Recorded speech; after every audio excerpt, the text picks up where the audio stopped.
നമസ്കാരം.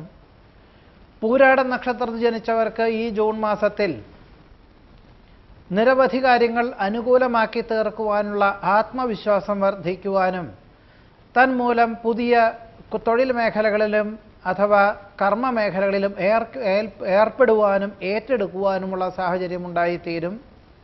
പദ്ധതി സമർപ്പണത്തിൽ ലക്ഷ്യപ്രാപ്തി നേടും. കർമ്മ മേഖലകളിൽ പുരോഗതി ഉണ്ടാകും. ഉദ്യോഗത്തിലെ സ്ഥാനക്കയറ്റത്തിന് യോഗമുണ്ട്. നിശ്ചയിച്ച കാര്യങ്ങൾക്ക് അനുകൂലമായ സാഹചര്യങ്ങൾ വന്നു ചേരും. സഹജമായിട്ടുള്ള കഴിവുകൾക്ക് അംഗീകാരം ലഭിക്കും. ജന്മസിദ്ധമായിട്ടുള്ള പ്രവർത്തനങ്ങളിൽ ഏർപ്പെടുന്നത് ഭാവിയിലേക്ക് ഗുണകരമായി തീരും. അശ്രാന്ത പരിശ്രമത്താൽ ആഗ്രഹിക്കുന്ന കാര്യങ്ങൾ അനുകൂലമായി തീരും. എന്നാൽ കുടുംബജീവിതത്തിൽ അസ്വാസ്ഥ്യമുണ്ടാവാതെ സൂക്ഷിക്കേണ്ടതാണ്. ഒരുപക്ഷെ വിട്ടുവീഴ്ച മനോഭാവം സ്വീകരിക്കേണ്ടതായ സാഹചര്യവും ഉണ്ടായിത്തീരും. സാമ്പത്തിക വിഭാഗത്തിൽ നിയന്ത്രണങ്ങൾ ഏർപ്പെടുത്തുന്നത് വഴി ആശ്വാസത്തിന് യോഗം കാണുന്നുണ്ട്. സന്ധി സംഭാഷണത്തിൽ അനുകൂലമായ വിജയം കൈവരിക്കും. പുതിയ ഭരണ സംവിധാനം അവലംബിക്കുവാൻ സാധ്യത കാണുന്നു. നിരവധി കാര്യങ്ങൾ അനുകൂലമാക്കി തീർക്കാൻ സാധിക്കുന്നത് വഴി സൽകീർത്തിയും സജ്ജനപ്രീതിയും ഉണ്ടായിത്തീരും.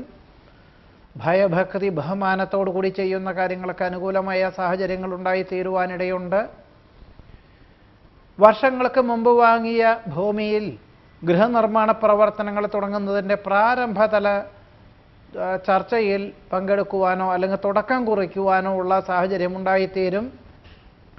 ജീവിത പങ്കാളി നിർദ്ദേശിക്കുന്ന കാര്യങ്ങൾ അവലംബിക്കുന്നത് ഭാവിയിലേക്ക് ഗുണകരമായി തീരുവാനിടയുണ്ട്. നിസ്വാർത്ഥ സേവനത്തിന് സൽകീർത്തിയും സജ്ജനപ്രീതിയും വന്നു ചേരും. അസുഖങ്ങളുണ്ടോ എന്ന അനാവശ്യമായിട്ടുള്ള തോന്നലുകൾ ഒഴിവാക്കേണ്ടതാണ്.